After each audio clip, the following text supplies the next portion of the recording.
Hi friends, welcome back to my channel Tax Related All. இன்னைக்கு நம்ம வந்து GST ஓட கிளாஸ் பார்க்க போறோம். லைக் நமக்கு வந்து previous வீடியோவோட கண்டினியூவேஷனா தான் இந்த GST ஓட கிளாसेस இருக்க போகுது. இது வந்து பிகினர்ஸா இருக்கிறவங்களுக்கு ரொம்பவே ஹெல்ப் பண்ணும் ஃப்ரெண்ட்ஸ். சோ வாங்க வீடியோக்குள்ள போலாம். அதுக்கு முன்னாடி இந்த சேனலை ஃபர்ஸ்ட் டைமா பாக்குறீங்கன்னா RL சப்ஸ்கிரைப் பண்ணாம பார்த்துட்டு இருக்கீங்கன்னா இந்த சேனல் ஃபுல் அண்ட் ஃபுல்லா நமக்கு வந்து டாக்ஸ் ரிலேட்டடான இன்ஃபர்மேஷன்ஸ் அதே மாதிரியே நமக்கு வந்து அக்கவுண்ட்ஸ் ரிலேட்டடான இன்ஃபர்மேஷன்ஸ் எல்லாம் கொடுத்துட்டு இருக்கோம். உங்களுக்கு இது யூஸ்ஃபுல்லா இருக்கும் அதே மாதிரியே இன்ஃபர்மேட்டிவா இருக்கும்னு நினைச்சீங்கன்னா சப்ஸ்கிரைப் பண்ணிக்கோங்க. அதே மாதிரியே உங்க ஃப்ரெண்ட்ஸ் யாருக்காவது கூட இந்த வீடியோட நீட்ஸ் இருந்துச்சுன்னா அவங்களுக்கும் ஷேர் பண்ணுங்க. சோ ஃப்ரெண்ட்ஸ் வாங்க வீடியோக்குள்ள போயிட்டு இப்ப நம்ம வந்து ஜிஎஸ்டியோட அடுத்த கிளாஸஸ் பார்க்கலாம். சோ நம்ம வந்து ப்ரீவியஸ் கிளாஸ்ல பாத்தீங்கன்னா GST ரேட்ஸ் பத்தி எல்லாம் பார்த்தோம். லைக் நமக்கு வந்து 5%, 12%, 18% அண்ட் 28% இந்த டைப்பான இந்த மாதிரி நமக்கு வந்து டிஃப்ரெண்ட் பர்சன்டேஜ்ல வந்து GST வந்து கலெக்ட் பண்ணுவாங்க. அது பாத்தீங்கன்னா அந்த ப்ராடக்ட் பேஸ்ல வந்து நமக்கு வந்து செக்ரிகேட் பண்ணுவாங்க. லைக் நமக்கு வந்து பேசிக் நீட்ஸ்னா 5%, அதே மாதிரி லக்ஸூரியஸ் திங்ஸ்னா நமக்கு 28% அந்த மாதிரி பண்ணுவாங்க. பிளஸ் இதுல நமக்கு வந்து மென்ஷன் பண்ணிருக்கிற இந்த 5% அதே மாதிரி 12% இது எல்லாமே நமக்கு பாத்தீங்கன்னா IGST இருக்கும். IGST இது எல்லாமே நமக்கு வந்து IGST இருக்கும். இன்கேஸ் நம்ம வந்து வித்தின் த ஸ்டேட் பண்றோம் அப்படின்றப்ப நமக்கு வந்து CGST அண்ட் SGST வரும் இல்லையா. சோ அந்த மாதிரி டைம்ல நமக்கு வந்து இதை வந்து ரெண்டா ஸ்பிளிட் பண்ற மாதிரி இருக்கும். லைக் நமக்கு வந்து 5%னா 2.5% வந்து நமக்கு வந்து CGST ஆகும், 2.5% வந்து SGST ஆகும் இருக்கும். ஓகேவா. அதே மாதிரி இந்த 12% நம்ம வந்து ரெண்டா ஸ்பிளிட் பண்ணி CGST அண்ட் SGST இந்த மாதிரி நமக்கு வந்து GST டைப்ஸ் வந்து டிஃபர் ஆகும். லைக் நமக்கு வந்து இதுல கொடுத்திருக்கிறது 5% அப்படின்றது IGST இருக்கும். வித்தின் த ஸ்டேட் அப்படின்றப்ப அதுல வந்து half வந்து CGST-க்கும் half வந்து SGST-க்கும் வரும். நார்மலா வந்து நம்ம வந்து இன்டர் ஸ்டேட் அதாவது வித்தின் நமக்கு வந்து ஒரு ஸ்டேட்ல இருந்து இன்னொரு ஸ்டேட்டுக்குன்றப்ப நமக்கு வந்து இந்த IGST இப்படியே கால்குலேட் பண்ணுவாங்க. 5% அப்படின்ற மாதிரி கால்குலேட் பண்ணுவாங்க. சோ நம்ம வந்து இன்கேஸ் உங்களுக்கு இதுல ஏதாவது டவுட் இருந்துச்சுன்னா நம்ம வந்து ப்ரீவியஸ் கிளாஸ்ல வந்து எலாபரேட்டா காமிச்சிருக்கோம். லைக் நமக்கு வந்து GST பெர்சன்டேஜ் பத்தி எல்லாம் எலாபரேட்டா சொல்லியிருக்கோம். சோ அது நீங்க ஒரு வாட்டி செக் பண்ணிக்கலாம். இப்ப வந்து இந்த கிளாஸ்ல பாத்தீங்கன்னா GST ரெஜிஸ்ட்ரேஷனோட டைப்ஸ் பத்தி பார்க்கலாம். நமக்கு வந்து GST ரெஜிஸ்ட்ரேஷன் பண்றதுல என்னென்ன டைப்ஸ் இருக்கும் அப்படின்றத பார்க்கலாம். லைக் நமக்கு வந்து GST ரெஜிஸ்ட்ரேஷன் பண்ண வேண்டியது கம்பல்சரியான ஒரு விஷயமா இல்ல வந்து எல்லாருமே ரெஜிஸ்டர் பண்ண வேண்டாமா அந்த மாதிரி நிறைய டவுட்ஸ் இருக்கும் இல்லையா. சோ அதுக்கெல்லாம் நம்ம வந்து இப்ப சொல்யூஷன் பார்க்கலாம். லைக் நமக்கு வந்து GST ரெஜிஸ்ட்ரேஷன் டைப் பாத்தீங்கன்னா some companies have GST registration, அதாவது ஒரு சில கம்பெனிஸ்க்கு வந்து GST ரெஜிஸ்ட்ரேஷன் இருக்கும், சில கம்பெனி வந்து GST ரெஜிஸ்ட்ரேஷன் பண்ணி இருக்க மாட்டாங்க. அதே மாதிரி பேஸ்ட் ஆன் த சர்க்கம்டன்ஸ் நமக்கு வந்து GST ரெஜிஸ்டர் பண்ணுவாங்க. சோ இது எல்லாமே லைக் நமக்கு வந்து எந்த கேட்டகரியில நம்ம வந்து GST ரெஜிஸ்டர் பண்ண வேண்டாம், எப்ப நம்ம வந்து கம்பல்சரியா GST ரெஜிஸ்டர் பண்ணணும், அதே மாதிரி GST ரெஜிஸ்ட்ரேஷன் பண்றதுக்கான ஸ்கீம் என்னென்ன, அதாவது எந்த சிச்சுவேஷன்ல நம்ம GST ரெஜிஸ்ட்ரேஷன் பண்ணணும், அதே மாதிரி ரெஜிஸ்ட்ரேஷன் பண்ணும் போதுமே நமக்கு வந்து சம் கேட்டகரி டைப்ஸ் இருக்கும் இல்லையா, அது என்னென்ன டைப் அப்படின்றது எல்லாத்தையுமே நம்ம இந்த வீடியோல பார்க்கலாம் ஃப்ரெண்ட்ஸ். சோ வாங்க. GST ரெஜிஸ்ட்ரேஷன் பண்றதுக்கு சர்டன் ஸ்கீம்ஸ் இருக்கும். லைக் நமக்கு வந்து முன்னாடியே பார்த்த மாதிரியே GST ரெஜிஸ்ட்ரேஷன் பண்றதுக்கு சில சர்டன் ரூல்ஸ் அண்ட் ரெகுலேஷன்ஸ் இருக்கும். ஓகேவா. நம்ம வந்து பார்த்தோம்னா மார்க்கெட்ல பார்த்தோம்னா எல்லா கம்பெனிஸும் நமக்கு வந்து GST ரெஜிஸ்ட்ரேஷன் பண்ணியிருக்க மாட்டாங்க. சில கம்பெனிஸ் நமக்கு வந்து ரெஜிஸ்ட்ரேஷன் பண்ணியிருப்பாங்க, சிலது வந்து ரெஜிஸ்ட்ரேஷன் பண்ணாம இருக்கும். சோ என்ன பேஸ்ல இவங்க வந்து ரெஜிஸ்ட்ரேஷன் பண்ணாம இருக்காங்க அப்படின்றது பார்க்கும்போது நமக்கு வந்து சில ரூல்ஸ் அடிப்படையா சில ஸ்கீம்ஸ் வந்து கவர்மெண்ட் ரூல்ஸ் கொண்டு வந்து இருப்பாங்க. அதுல வந்து மெயின் பாத்தீங்கன்னா நமக்கு வந்து டர்ன் ஓவர். ஓகேவா. டர்ன் ஓவர் பேஸ்ல தான் நம்ம வந்து GST ரெஜிஸ்ட்ரேஷன் பண்ற மாதிரி இருக்கும். லைக் நமக்கு வந்து பாத்தீங்கன்னா 40 lakhsக்கு மேல நமக்கு வந்து டர்ன் ஓவர் இருக்கிற கம்பெனி எல்லாமே மஸ்டா நமக்கு வந்து GST ரெஜிஸ்ட்ரேஷன் பண்ணிருக்கணும். அதுதான் மெயின் ரூல். ஓகேவா. அதாவது 40 லட்சத்துக்கு மேல நமக்கு வந்து வருஷத்துக்கு டர்ன் ஓவர் பண்றவங்க கண்டிப்பா நமக்கு வந்து GST ரெஜிஸ்ட்ரேஷன் பண்ணிருக்கணும். சோ நம்ம வந்து முன்னாடியே சொன்ன மாதிரி இந்த ஜிஎஸ்டி ரெஜிஸ்ட்ரேஷன்லயுமே சில ஸ்கீம்ஸ் இருக்கும். ஓகேவா? அதுல சில ஸ்கீம்ஸ் இருக்கும். அதுல இம்பார்ட்டன்ட் பாத்தீங்கன்னா நமக்கு வந்து ரெகுலர் ஸ்கீம் இருக்கு.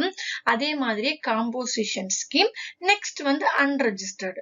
லைக் நமக்கு வந்து regular scheme and composition scheme அப்படின்னா என்னன்றதை நம்ம வந்து எலாபரேட்டா பார்க்கலாம். அன்ரெஜிஸ்டர்ட் அப்படின்றப்ப நார்மலா நம்ம வந்து ஜிஎஸ்டி ரெஜிஸ்டர் பண்ணாத ஒரு பர்சனை வந்து அன்ரெஜிஸ்டர்ட் அப்படின்ட்டு நம்ம சொல்லலாம். ஓகேவா? சோ இப்ப நமக்கு வந்து regular scheme, composition scheme, unregistered இந்த மாதிரி 3 இருக்கும். சோ இதுல ரெகுலர் அண்ட் காம்போசிஷன் ஸ்கீம்னா என்னன்றதை நம்ம இப்ப பார்க்கலாம். So இந்த ரெகுலர் ரெஜிஸ்ட்ரேஷன் பாத்தீங்கன்னா every month pay tax based on input and output tax. ஓகேவா? இந்த ரெகுலர் ரெஜிஸ்ட்ரேஷன் பண்ணிருக்கவங்க, அதாவது ஜிஎஸ்டில ரெகுலர் ரெஜிஸ்ட்ரேஷன் பண்ண ஒரு பர்சன் பாத்தீங்கன்னா எவ்ரி மந்த் வந்து நமக்கு வந்து டாக்ஸ் பே பண்ற மாதிரி இருக்கும். லைக் அவங்களோட இன்புட் அண்ட் அவுட்புட் டாக்ஸ், அதாவது ஒரு மாசத்துல நமக்கு வந்து எவ்வளவு சேல் ஆயிருக்கு, எவ்வளவு பர்ச்சேஸ் ஆயிருக்கு, அந்த பேஸ்ல வந்து அவங்க ஜிஎஸ்டி ரிட்டர்ன் ஃபைல் பண்ற மாதிரி இருக்கும். இது வந்து எவ்ரி மந்த் பண்ற மாதிரி இருக்கும். ஓகேவா? அதே மாதிரியே நமக்கு வந்து upload the detail of purchase and sales every month. நம்ம நார்மலாவே நமக்கு வந்து ஜிஎஸ்டி போர்ட்டல்ல வந்து ரிட்டர்ன்ஸ் ஃபைல் பண்ணும்போது தெரியும் இல்லையா, நமக்கு வந்து எல்லா மாசமுமே வந்து நம்மளோட சேல்ஸ் டீடைல்ஸ், அதே மாதிரியே பர்ச்சேஸ் டீடைல்ஸ் அதுல கொடுக்கணும். அதே மாதிரி இன்க்ளூடிங் இன்வாய்ஸ் நம்பரோட நம்ம வந்து அப்லோட் பண்ற மாதிரி இருக்கும். லைக் அதுக்கு ஒரு ஃபார்மேட் இருக்கும் இல்லையா, அதுல நமக்கு வந்து டோட்டல் சேலோட டீடைல்ஸ், அதே மாதிரி பர்ச்சேஸ் பண்ணதோட டீடைல்ஸ் எல்லாத்தையுமே எவ்ரி மந்த் நம்ம வந்து அப்லோட் பண்ற மாதிரி இருக்கும். பாத்தீங்கன்னா காம்போசிஷன் ஸ்கீம். ஓகேவா? இந்த காம்போசிஷன் ஸ்கீம் பாத்தீங்கன்னா நமக்கு வந்து இது வந்து ஸ்மால் டாக்ஸ் பேயர்ஸ்க்கும் மீடியம் டாக்ஸ் பேயருக்கும் நமக்கு வந்து கொஞ்சம் யூஸ்ஃபுல்லா இருக்கும். லைக் நமக்கு வந்து it reduce the tax burden, அதாவது நமக்கு வந்து கொஞ்சம் டாக்ஸ் பர்டனை வந்து கொஞ்சம் கம்மி பண்ணி கொடுக்கும். இது வந்து எக்ஸ்பெஷலி ஃபார் ஸ்மால் பிசினஸ். ஓகேவா? நமக்கு வந்து ஸ்மால் பிசினஸ் பண்ற ஒருத்தங்களுக்கு இது வந்து ரொம்பவே நமக்கு வந்து ஹெல்ப் பண்ற மாதிரி இருக்கும். ஓகேவா? லைக் நமக்கு இந்த ஜிஎஸ்டில பாத்தீங்கன்னா எல்லா மந்த்துமே நம்ம வந்து சேல்ஸ் டீடைல்ஸ் அப்லோட் பண்ணணும். அதே மாதிரியே நமக்கு வந்து பர்ச்சேஸ் டீடைல்ஸ் அப்லோட் பண்ணணும். மந்த்லி ரிட்டர்ன் ஃபைல் பண்ணணும். அதே மாதிரியே பேமெண்ட் பண்ணணும். இந்த மாதிரி எல்லாம் பண்ணும்போது நமக்கு வந்து சில ஸ்மால் கம்பெனிஸ், சின்ன கம்பெனில பாத்தீங்கன்னா நமக்கு வந்து ஒரு ஓனர் தான் நமக்கு வந்து சேல் பண்ற டீடைல்ஸ் அப்லோட் பண்ற மாதிரி இருக்கும். பர்ச்சேஸ் பண்ண எல்லா டீடைல்ஸுமே அந்த ஓனரே பண்ற மாதிரி இருக்கும். அந்த மாதிரி டைம்ல அவங்களுக்கு வந்து அதுவே ஒரு பெரிய பிரச்சனையா இருக்கும். மந்த்லி ரிட்டர்ன் ஃபைல் பண்ணணும் அப்படின்றது ரொம்ப ஒரு பெரிய பர்டனா இருக்கும். அதே மாதிரி அவங்களுக்கு அந்த டாக்ஸ வந்து பே பண்றதுலயே ரொம்ப வந்து டிஃபிகல்டிஸ் இருக்கும். சோ இது எல்லாமே இல்லாம இருக்கிறதுக்காக நமக்கு இந்த காம்போசிஷன் ஸ்கீம் வந்து நமக்கு வந்து ஹெல்ப் பண்ணும். இது வந்து ஸ்மால் பிசினஸ் பண்றவங்களுக்கு ரொம்பவே ஹெல்ப்ஃபுல்லா இருக்கும். அண்ட் இந்த காம்போசிஷன் ஸ்கீம்ல நமக்கு வந்து எல்லாரும் ரெஜிஸ்டர் பண்ணலாமான்ட்டு, இந்த காம்போசிஷன் ஸ்கீம்ல எல்லாரும் ரெஜிஸ்டர் பண்ணலாமான்னு கேட்டா அப்படிலாம் பண்ண முடியாது. ஓகேவா? அதுக்குன்னு சர்டன் ரூல்ஸ் இருக்கும். ஓகேவா? அந்த ரூல்ஸ்ல வந்து நமக்கு மெயின் ஒன் ஃபர்ஸ்ட், சோ நமக்கு வந்து ஜிஎஸ்டி ரெஜிஸ்ட்ரேஷனே பாத்தீங்கன்னா 40 லட்சத்துக்கு மேல இருந்தா கம்பல்சரியா நம்ம வந்து ஜிஎஸ்டி ரெஜிஸ்ட்ரேஷன் பண்ணணும். சோ இந்த ஜிஎஸ்டி ரெஜிஸ்ட்ரேஷன்ல நமக்கு வந்து regular scheme and composition scheme இருக்கும் இல்லையா, சோ யார் வேணாலும் நமக்கு வந்து ரெகுலர் ஸ்கீம்ல வந்து ரெஜிஸ்டர் பண்ணிக்கலாம். பட் இந்த காம்போசிஷன் ஸ்கீம்ல ரெஜிஸ்டர் பண்றதுக்கு பாத்தீங்கன்னா நமக்கு வந்து 40 lakhsக்கு மேல இருக்கணும். அதே மாதிரியே நமக்கு வந்து 1.5 crores உள்ள இருக்கணும். ஓகேவா? 40 லட்சத்துக்கும் 1.5 கோடிக்கும் நடுவுல இருக்கிறவங்க மட்டும்தான் நமக்கு வந்து இந்த காம்போசிஷன் ஸ்கீம்ல வந்து ரெஜிஸ்டர் பண்ணிக்க முடியும். So 40 lakhs to 1.5 crores can choose the composition scheme registration. அதாவது கம்பல்சரியா இந்த 40 லட்சத்துல இருந்து 1.5 கோடிக்குள்ள இருக்கிறவங்க கம்பல்சரியா காம்போசிஷன் ஸ்கீம்ல வந்து ரெஜிஸ்டர் பண்ணி இருக்கணும்ன்றது கிடையாது. பட் இந்த 40 லட்சத்துல இருந்து 1.5 கோடிக்குள்ள இருக்கிறவங்க அவங்களுக்கு விருப்பப்பட்ட இந்த காம்போசிஷன் ஸ்கீம் வந்து செலக்ட் பண்ணிக்கலாம். பட் நமக்கு வந்து இந்த 1.5 கோடிக்கு மேல இருக்கிறவங்க விருப்பப்பட்டுலாம் காம்போசிஷன் ஸ்கீம் வந்து செலக்ட் பண்ணிக்க முடியாது. லைக் அவங்களோட டர்ன் ஓவர் வந்து 1.5 crores மேல போயிட்டாலே கண்டிப்பா அவங்க வந்து ரெகுலர் ஸ்கீம்ல தான் வர முடியும். காம்போசிஷன் ஸ்கீம்ல வந்து செலக்ட் பண்ண முடியாது. ஓகேவா? அண்ட் இந்த காம்போசிஷன் ஸ்கீம்ல வந்து ரெஜிஸ்டர் பண்றதோட மெயின் பெனிஃபிட் பாத்தீங்கன்னா அவங்க வந்து மந்த்லி ரிட்டர்ன் ஃபைல் பண்ண வேண்டியது இல்ல. அதே மாதிரியே மந்த்லி டாக்ஸும் பே பண்ண வேண்டியது இல்ல. சோ வந்து மந்த்லி பேஸ்ல வந்து அவங்க டாக்ஸ் பே பண்ண வேண்டிய அவசியம் கிடையாது. சோ அவங்களோட டாக்ஸ் பேமெண்ட் எப்படி கால்குலேட் பண்ணுவாங்கன்னு பாத்தீங்கன்னா இயர்லி பேஸ்ல அவங்களோட இயர்லி டர்ன் ஓவர்ல இருந்து தான் டாக்ஸ் கால்குலேட் பண்ற மாதிரி இருக்கும். நார்மலா நமக்கு வந்து ரெகுலர் டாக்ஸ் பேமெண்ட் அப்படின்றப்போ ஒரு மாசத்துல எவ்வளவு சேல் பண்ணிருக்காங்க, எவ்வளவு பர்ச்சேஸ் பண்ணிருக்காங்கன்றத கால்குலேட் பண்ணுவாங்க. அது பேஸ்ல வந்து அந்த மந்த்ல வந்து லைக் நமக்கு வந்து இன்புட் டாக்ஸ்க்கும் அவுட்புட் டாக்ஸ்க்குமான டிஃபரன்ஸை வந்து அவங்க வந்து பே பண்ற மாதிரி இருக்கும் கவர்மெண்ட்டுக்கு மந்த்லி. இப்ப குவார்டர்லி அந்த மாதிரி இருக்கும் இல்லையா. பட் இவங்க வந்து இயர்லி பேஸ்ல தான் டர்ன் ஓவரே கால்குலேட் பண்றாங்க.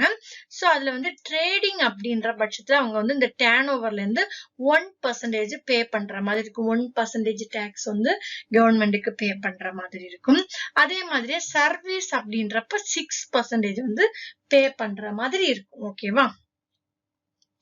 அண்ட் இந்த காம்போசிஷன் ஸ்கீம்ல வந்து ரெஜிஸ்டர் பண்றவங்க பாத்தீங்கன்னா நமக்கு வந்து இன்டர் ஸ்டேட் டிரான்சாக்ஷன்ஸ் பண்ண முடியாது. அவங்க வித்தின் த ஸ்டேட் வந்து டிரான்சாக்ஷன் பண்ணிக்கலாமே ஒழிய இன்டர் ஸ்டேட் டிரான்சாக்ஷன்ஸ் பண்ண முடியாது.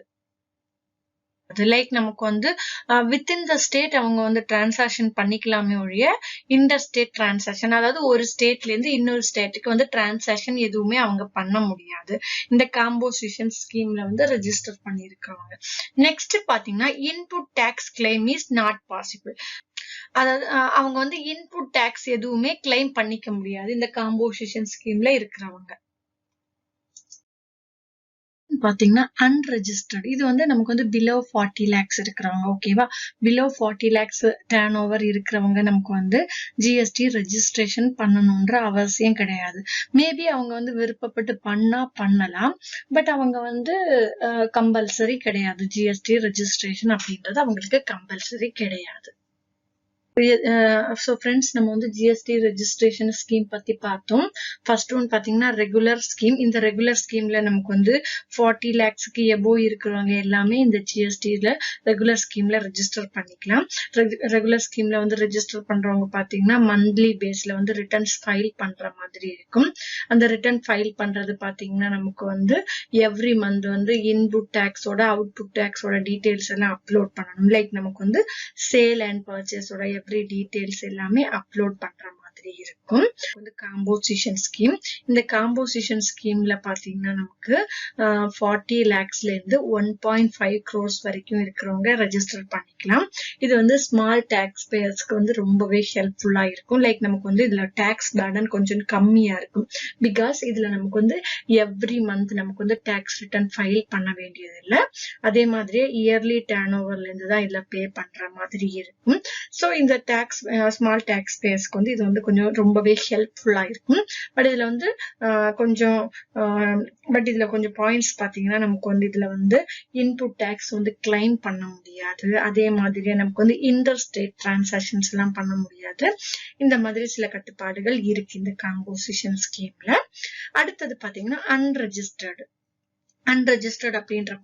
அப்படின்றவங்க நமக்கு வந்து ஜிஎஸ்டில ரெஜிஸ்டர் பண்ணாத ஒரு பர்சனை வந்து அன்ரெஜிஸ்டர்ட் அப்படின்ட்டு சொல்லுவோம். இவங்க வந்து நிறைய பேருக்கு வந்து இதுல வந்து விருப்பப்படுறவங்க கண்டிப்பா பண்ணலாம். 40 lakhsக்கு கீழே தான் அவங்களோட டர்ன் ஓவர் இருக்கு. பட் அவங்களுக்கு வந்து ரெஜிஸ்டர் பண்றதுக்கு வில்லிங்கா இருக்காங்க அப்படின்றவங்க பண்ணிக்கலாம். பட் அவங்க வந்து 40 lakhsக்கு கீழே டர்ன் ஓவர் இருக்கிறவங்க யாரும் வந்து ஜிஎஸ்டில ரெஜிஸ்டர் பண்ணுங்க அப்படின்ட்டுலாம் கம்பல் பண்ண கிடையாது. சோ இது மூணு தான் நமக்கு வந்து ஜிஎஸ்டி ஸ்கீம்ல இம்பார்ட்டன்டான விஷயங்கள். ஓகேவா. சோ ஃப்ரெண்ட்ஸ், இன்னைக்கு வீடியோ இவ்வளவுதான். இதுல நமக்கு வந்து ஜிஎஸ்டி ரெஜிஸ்ட்ரேஷன் ஸ்கீம்ஸ் பத்தி பார்த்திருக்கோம். இதுல ஏதாவது டவுட்ஸ் இருந்துச்சுன்னா எனக்கு கமெண்ட் பாக்ஸ்ல கேளுங்க. அதே மாதிரியே நமக்கு வந்து அதே மாதிரி இந்த வீடியோ உங்களுக்கு யூஸ்ஃபுல்லா இருந்தா ஒரு தம்ஸ் அப் கொடுங்க. சப்ஸ்கிரைப் பண்ணாம பார்த்துட்டு இருக்கீங்கன்னா ப்ளீஸ் சேனலை சப்ஸ்கிரைப் பண்ணுங்க. மறுபடியும் இன்ட்ரெஸ்டிங்கான ஒரு ஜிஎஸ்டி கிளாஸோட உங்களை வந்து சந்திக்கிறேன். தேங்க்யூ ஃபார் வாட்சிங் திஸ் வீடியோ. பாய்.